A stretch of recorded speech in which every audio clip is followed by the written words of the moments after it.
Welcome, gun runner.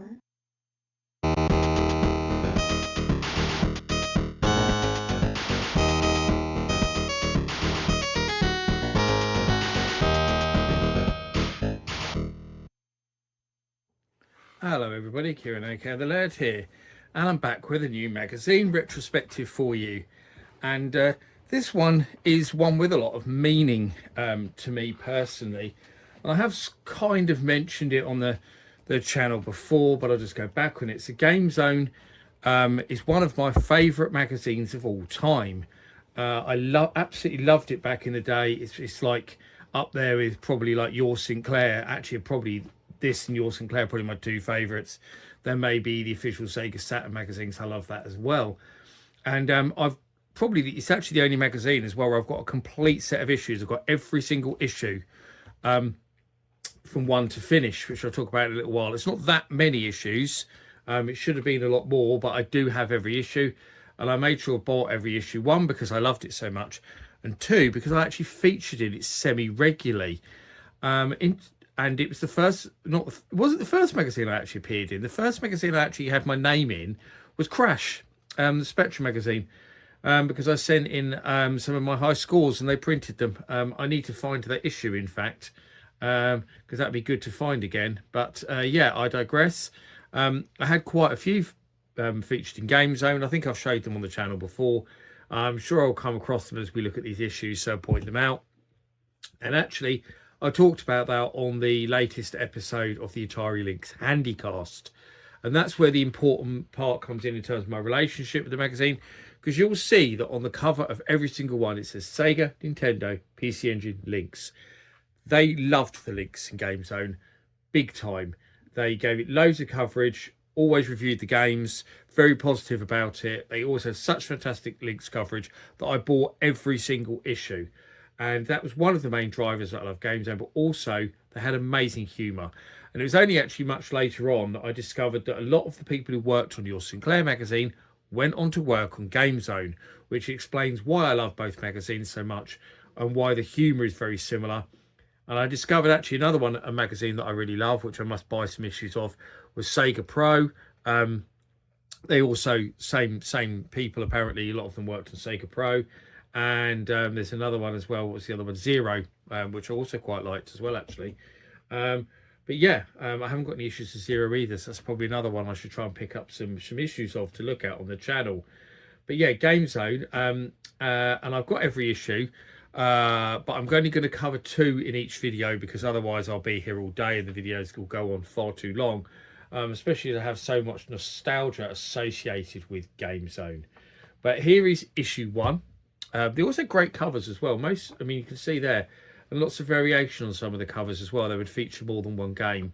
But this is the first one, so a big picture of Gary Lineker in a Spurs shirt, which is great for me because I am a Spurs fan.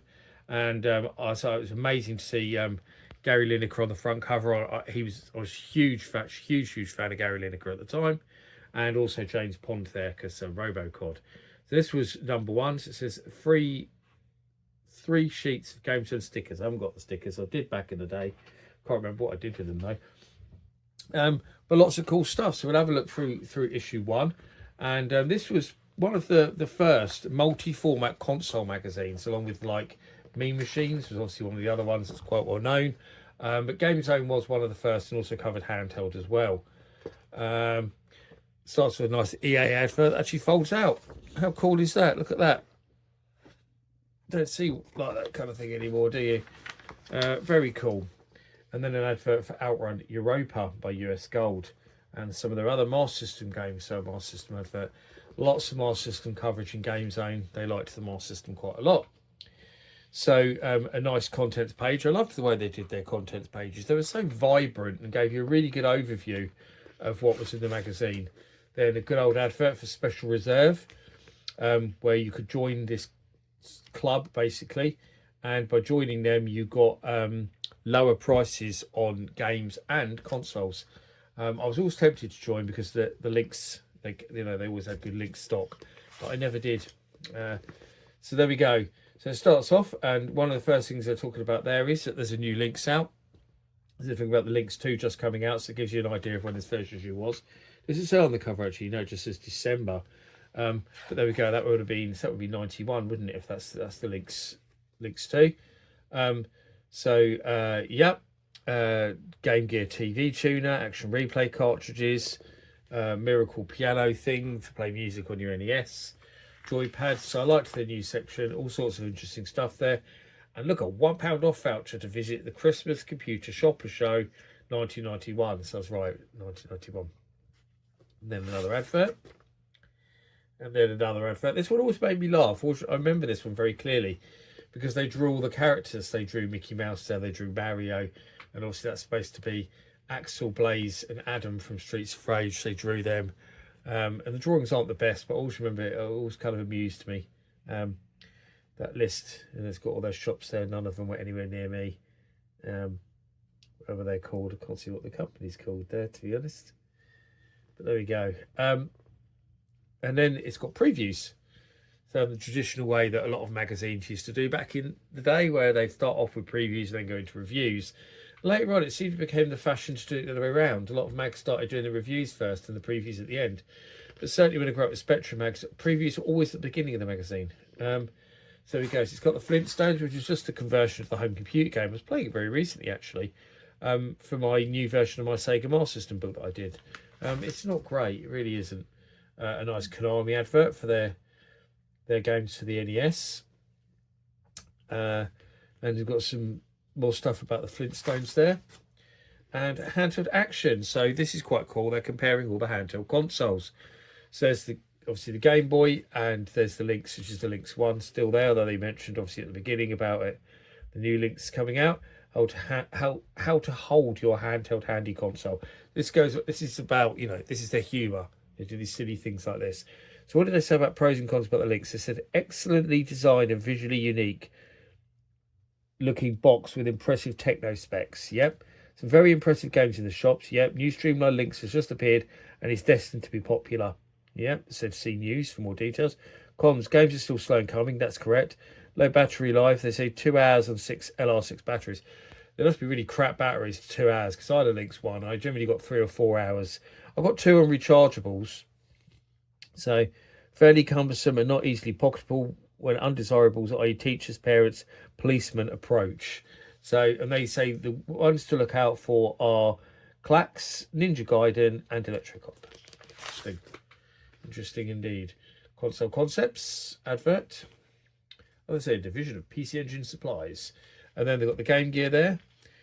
So technically impressive, good-looking TV tuners, clever, huge backlog of Master System games queuing up to be converted across the Game Gear. Cons, quite pricey and packaged without a game. The game so far has been very slow in coming and very average. Again, quite a short battery life. They said up to 3 hours on 6 batteries. No, the Game Gear battery life was worse than the Lynx. That's a bit. The Lynx one is well under what you do get, but they definitely didn't like the Game Gear as much as the Lynx because they're sensible and they knew what they were doing. There's all the reviewers. So I think Dunk, he was one of the guys who came over from your Sinclair, certainly. But anyway, reviews. So James Bond 2, Codename Robocod. I loved the way each system they covered had its own icon that they'd designed. It made it really easy to spot what system they're reviewing. They also used loads of screenshots, loads of art. Their pages looked very attractive, especially for this time when a lot of magazines actually still look quite bland. And some more comedy stuff, and there's that Miracle Piano thing again. So now Ski or Die versus California Games. So obviously both for the NES, and they're both multi-format sports games. They're comparing the two. They didn't like either of them that much, but they prefer California Games. Correct. California Games is good. There's another advert. Competition. Roller Games. That's for NES review. They liked that. 85. I've never played that. Nice Marble Madness for NES review. Super Kickoff for the Master System, which they gave 92. I don't agree with them at all there because I don't like Kickoff. I just don't think it's a very good game. The Master System version isn't great. Mercs for the Mega Drive, which they gave 78. I'd go a bit higher. It needed a 2-player mode, but I love Mercs. I think the Mega Drive version is brilliant, especially since you've got the arcade mode and the extra Mega Drive mode, which makes it even better. There's hard driving. That's the Mega Drive version. So they gave that 60. Probably about bang on. It is a decent conversion, but it shows the game's limits. Immortal for the Mega Drive, which got a Mega Zone rating, 92%. Immortal's a good game. You're not far off with that. Fatal Rewind, Mega Drive, 78. Yep, that's probably fair. What was the game? What was that original name for that? It was on the Amiga and ST. Killing Game Show. That's a conversion of the different name. Low G-Man for the NES, 87. There's Ms. Pac-Man for the Master System, which they gave 57. So it's a good conversion, but it's old hat, basically, is what they said. Perhaps a bit unfair, but the thing that always bothered me, it plays quite nicely, but Master System Ms. Pac-Man doesn't look like Ms. Pac-Man. They changed the graphical look of it too much, in my opinion, which I didn't like. Games Galore advert there, which I like. Showing there the links, Game Gear and Game Boy, and talking about links games that are available and stuff. Because I used to shop in Games Galore. I bought tons of links games from there. There you go, London Road, absolutely Hemel Hempstead. We used to make actual special trips to go over to that shop because I loved it so much, and they always had the latest links games. Literally, as soon as they came out, they were brilliant. And Games Galore would sometimes let you play them on your own links before you let you like try and buy as well, which was really good of them because they did not have to do that. Outrun Europa. That's Master Systems. That was obviously mentioned on the cover. 78, yeah, probably about fair. Competition, win lots of stuff. So now we've got some more handheld reviews. So world-class leaderboard on the Game Gear versus Awesome Golf on the Lynx. They gave them both the same rating, 85, which surprised me. World-class leaderboard is a good game, but Awesome Golf is an amazing game. It's much better. So yeah. And then we've got Fall of the Foot Clan on the Game Boy. I quite liked that, the old Turtles game. My friend had it at 78. It was a bit easy, but yeah, I liked it. Then Hard Driving on the Lynx, which they gave 60, which I think is maybe a bit harsh. I'd go higher than that because I think it's the best home port of the game. They're still impressed by it technically though. Kung Fu Master, which I liked. My brother had that for his Game Boy, 81. R-Type Game Boy, 83. Bill and Ted's Excellent Adventure, links again, so lots of links reviews, 50. Yeah, I never liked it much. My friend had it back in the day, Paul, and I remember borrowing it from him. I didn't like it much. But playing it again in the present day, I actually think it's a little bit better than I thought back then, although not that amazing. But I think I appreciate it a little bit more now. Dino Blaster, which is Bomberman, 82 for the Game Boy. Look at this. Import reviews. Devil Crash, one of my favourite Mega Drive games, and one of the best pinball games ever. Actually, probably is the best pinball game ever. I love Devil Crash so much on the PC Engine and the Mega Drive. But 80, I'd go much higher than that. I'd be like 10 out of 10 on that one. Percentage, I don't know, 96, let's say. Gauntlet 2 on the Game Boy, which I gave 80. It's a really good port. 1943 on the PC Engine, 70. That's Fantasy Zone on the Game Gear at the end there. 49, bit harsh. I think it's quite good. Fantasy Zone on the Game Gear. It's a slightly different version. It's not the same as the Master System version like you'd expect. It's a unique version. It's pretty good. Super Ghouls and Ghosts on the Super Famicom, 92 with a Mega Zone rating, and Griffin on the Game Gear with some really bad screenshots that you can't even see. 47. That was the problem with some of these reviews back then, because they were literally photographing either TV or the screens in cases of the handhelds. So some of the screenshots did not come out that well. Tiger Road on the PC Engine. That's so weird because I was literally writing about that game this morning. So that's really spooky. That's in here. I like it. They gave it 60. I quite like it. Pro Soccer on the Super Famicom, 51. They didn't like that much. In the pipeline, this is another preview. So the preview at the beginning and the end, which is Super Space Invaders for the Master System and Prince of Persia for the Master System. Both excellent. Super Space Invaders I love on the Master System. Underrated. Nintendo compatible computer video game. Famiclones, in other words. Cheapo Famiclones. Come and buy our Famiclones. Get a free handheld game if you subscribe to GameZone. I don't know why I never did subscribe to GameZone, to be honest, since I loved it so much. But you can choose between Bart Simpson's Cupcake Crisis, Narc, 1943 or Total Recall. I would have definitely chosen Narc if I had done that. So win £50 in cash for for the PG tips, which is why I always sent in loads. I never got £50 in cash. I never got anything from them, in fact, but I sent in so many tips and cheats for links, some of which they printed, as I said before. I think you had to send in like a really good guide or something to get £50, I bet.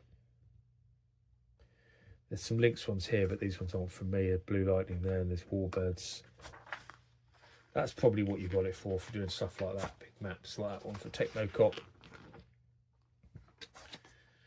And Killzone, which is arcade game reviews, which is always cool to see. I love this. Look at that. There was WrestleFest. How dare they only give it 3 out of 5? These ones they give out of 5, strangely. But that should have been a 5 out of 5.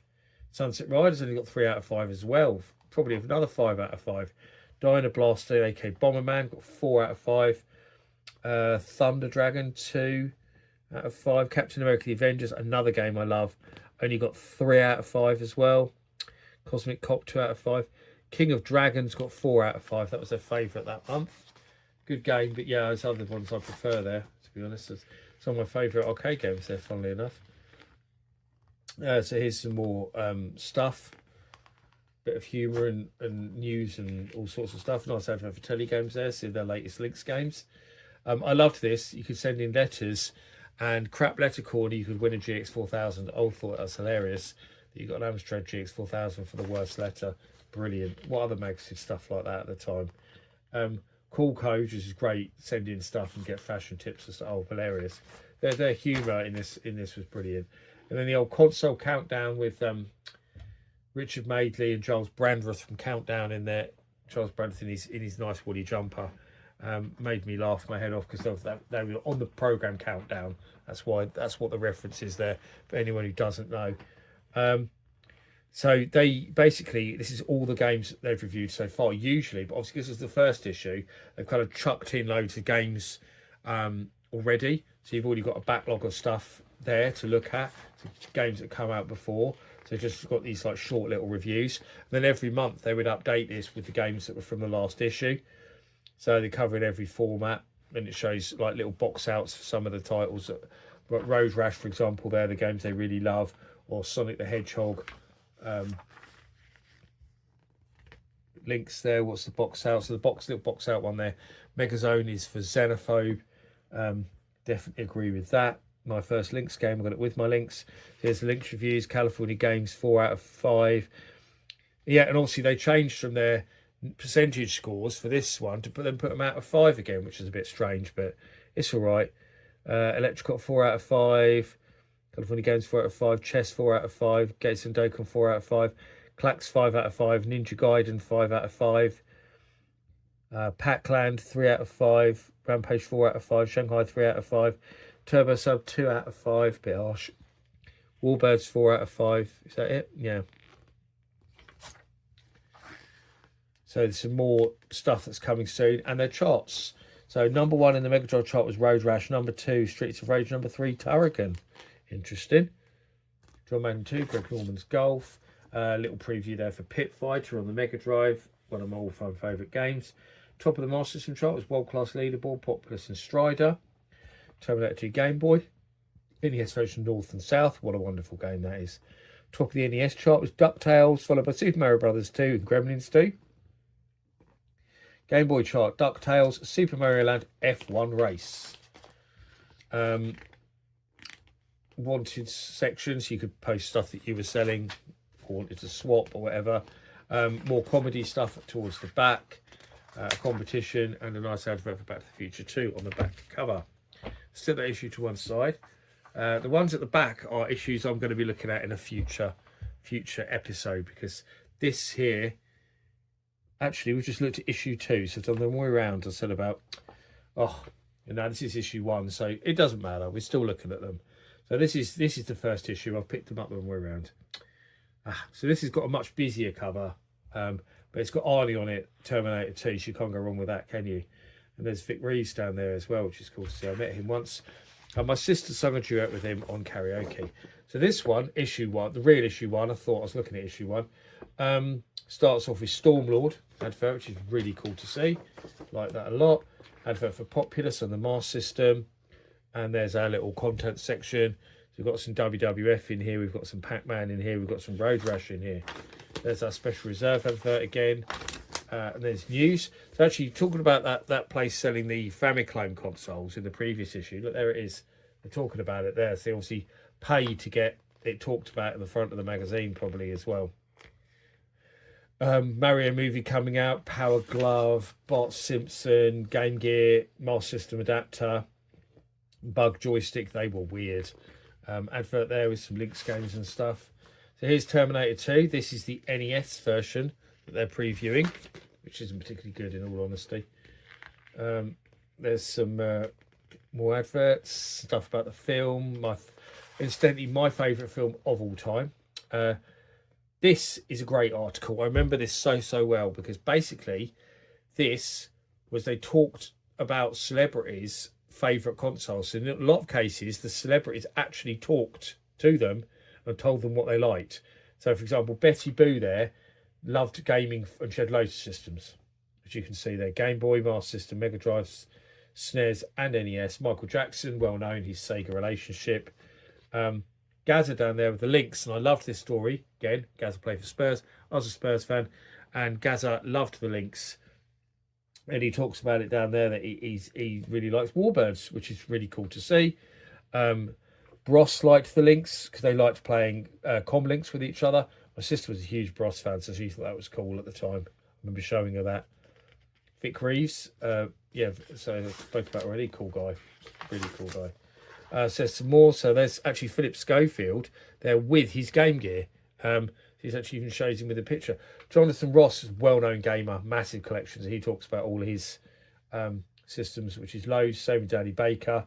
He really liked gaming as well. Chesney Hawkes was a Lynx fan. And actually, it's funny, I was talking to Daryl Steele from Atari UK when I interviewed him recently at a Comic-Con event, which I must actually try and get hold of the video of because someone did film it and get it up in the channel. But he talks about loving his Lynx. And Daryl Steele was talking about meeting Chesney Hawkes and stuff like that. Roland River in there talking about the Lynx and the Game Boy. He liked portables. Danny and Kylie Minogue apparently were Game Boy fans. Vanilla Ice like the NES, there's no surprise there. And then we go to reviews. So Xenon 2, the Master System versions, they gave this a nice big old review, didn't they? And a Mega Zone rating. It is an outstanding game for the Master System, to be fair. They gave it 90, so bang on really. Turrican for the Mega Drive, which they really liked, 87, yeah. It's a very good game. A nice Telegames advert. WF WrestleMania for the NES, which goes 62. It is quite crap, has to be said. The NES version of Marble Madness, which they gave 80. Yeah, it's a good game. Mike Ditka, Power Football for the Mega Drive, 83. Digger T-Rock for the NES. That's an alright game, yes, 75. Nice Terminator 2 competition where you have to bring a phone line that charges you about £50 a minute, and then your parents get the bill and kill you. Clax, the Mega Drive version, 86. Super Mario Brothers 3, which they gave a Mega Zone, unsurprisingly, and they gave it 93 overall. Probably one of the lower ratings because some magazines were stupid on that. Was it Mean Machines who gave it 98? I think it was. An advert for Metal magazine. M1 Abrams Battle Tank, Mega Drive, 85. Nice California Games advert. Road Rash. I'm surprised it didn't get a double page spread actually, but it got a Mega Zone and it got 90%. Oh, and this, talk about weird adverts where they drew things. This one always cracked me up because that's obviously supposed to be Bart Simpson, but that looks so shite, doesn't it? It looks really awful. My God, it always cracked me. I was like, oh, God. You drew that and thought, oh, yeah, that's Bart Simpson. That'll draw everyone in. God's sake. World-class leaderboard, Master System, 86. Giveaway. And there's some handheld reviews. So we've got Robocop and the Game Boy. Yeah, I love that so much. My brother had it 80. I'd go higher than that. It's 90s, really, isn't it? Outrun on the Game Gear, which they didn't like. Always surprised me. They gave it 30, and I always thought Outrun on the Game Gear was really good. Probably one of my favourite Game Gear games. But they also didn't like Pac-Land on the Lynx because they gave that 42. And again, I think Pac-Land is really, really good. Excellent, but they didn't like it. Batman on the Game Boy, which they gave 70, which I think is a good game. And there's Turbo Sub on the Lynx, which they gave 85. So remember the previous issue, which is actually issue 2, but Did you notice what I said about the harsh rating that they gave Turbo Sub? And that doesn't make sense because they originally gave it 85, yet in that issue at the back, it had a 2 out of 5 rating. How's 85 go to 2 out of 5? It's not, is it? So I guess maybe it's a different person who reviews it. I don't know. But strange, doesn't make sense. And Woody Pop on the Game Gear, which I didn't like, 46. I like Woody Pop. I think it's a good game. I liked Turbo Sub. I bought it when it came out.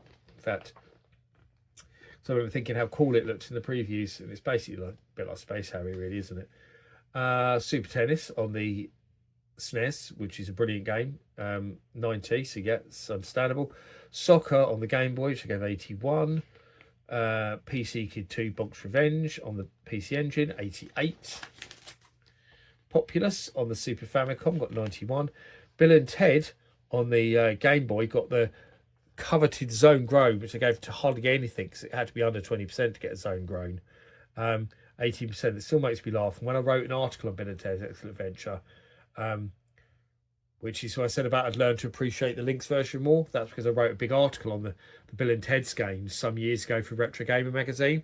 And I slagged that off because I don't think it's a very good game. It has almost nothing to do with Bill and Ted.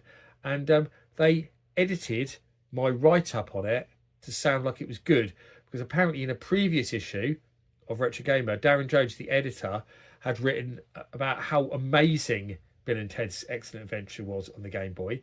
And he didn't want me contradicting his review that he had written saying about how amazing it was.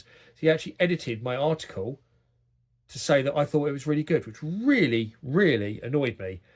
And actually that was the start of the me thinking I don't want to write for this magazine anymore with Retro Gamer, because I was so annoyed that he literally sent me a message saying, oh, by the way, we edited your article to change it so you say that Bill and Ted's Excellent Adventure on the Game Boy is really good. And it annoyed me because when you read the article, it didn't sound right because they'd basically taken a bit out and put something else in someone else's words. Really annoyed me at the time. I thought it was really unprofessional to do that because it's clear your names were on the article, so it was clear that my opinion would be different to Darren Jones's opinion. And I thought it was very arrogant of him to say that my opinion should match his opinion. Didn't agree with that at all. Really annoyed me, and it is a crap game. Maintain that. Heavy Unit 88 on the Mega Drive. Dragon's Lair on the Game Boy. My brother owned that. Really good. Very hard, but incredibly impressive graphically. Actually a port of the Spectrum game Roller Coaster, but interesting enough. Final Soldier on the PC Engine, 82. It's a good game. Castlevania 2 on the Game Boy, 87. Bo Jackson Game Boy, 70. Mickey's Dangerous Chase Game Boy, 58. Haley Wars on the Game Gear, 83. That's a good game. Rastan Saga on the Game Gear. They did not like that at all. It got 28. Shadow of the Beast. This is a preview for the Master System. The Master System version of Shadow of the Beast is brilliant. Because obviously they couldn't do the Amiga version on the Master System because it hasn't got the graphical capabilities, but they changed the game quite a lot and actually made it a much better game, less reliant on the flashy visuals. On your bike, you can win a bike. So here's a tip section. So this is issue 1. They've got loads of tips and cheats. So obviously I didn't have any in issue 1 because I didn't even know about it yet. But there's loads of tips and cheats in this first issue. So Game Boy accessories there, which is also, it was mad when you put all the accessories on the Game Boy. It's so crazy. And I never knew anyone who had all that stuff. Nobody. I never even met anyone who had the screen magnifier. Most people thought that stuff was pointless in my experience. Winston WF videos. I had High Flyers, I think, and I think I had the Ultimate Warrior one as well. Didn't have the Hulk Hogan one. I was a fan of Hulk Hogan, but funny to see. Arcade games. Alpha Mission 2, 2 out of 5. Cross Swords, 3 out of 5. Someone just came to the bloody door while I'm recording. And a parcel for my wife. So Cross Swords, yeah, Neo Geo games. So in this one, Alpha Mission's Neo Geo as well. 3 out of 5. Yeah, I like Cross Swords. Actually, good game. Acrobat Mission, 2 out of 5. Didn't like the arcade games so much this month, did they? Vimana by Pac-Land. They've got 3.5 out of 5. You actually see them give half ratings. Blade Master by Irem, 4 out of 5. So this is a little advert talking about Zero magazine. There's a crap letter corner when you GX4000. All your other stuff.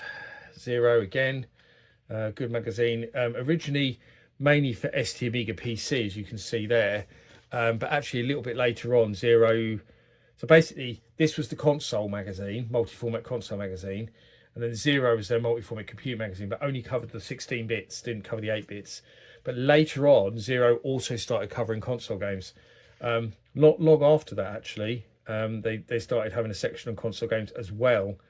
So a bit more like CMVG, I suppose. And they used to cover the links in there, so I used to buy Zero sometimes for that reason.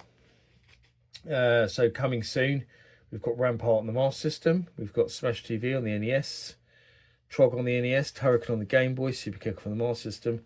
Top of the Master System chart there. Spider-Man, Pac-Mania Gauntlet, Mega Drive, EA Hockey, Thunder Force 3, Phantasy Star 3, Terminator Master System and Mega Drive, Chuck Rock Master System and Mega Drive, Out Europa, F-22 Interceptor, top of the Game Boy chart, Batman, Double Dragon, Nintendo World Cup. They did actually have a links chart in some issues, actually, I seem to remember.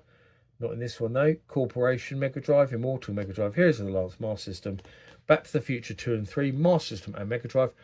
Writing about them this morning as well, which that's crazy, seeing them.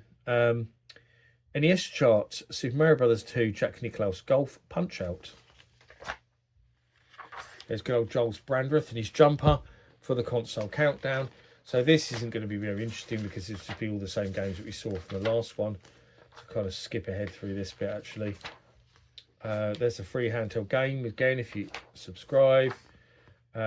Loads and loads of funny comedy stuff. And a nice advert for Xenon 2, Speedball, Xenon 2, Back to the Future 2 on the Master System. And that's it for Game Zone magazine. Yeah, and it's been a long video as it is because I've got a lot of nostalgic memories for Game Zone. So yeah, I won't go on any further because I'll be here all day otherwise. Such was my love for this magazine, but I'm sure I'll be back with another part of this very, very soon. So as always, thank you for watching. I hope you enjoyed this look back at Game Zone magazine. If you remember this magazine, you've got some memories to share, then please do. And I'll see you all again soon. Thanks for watching. Bye-bye.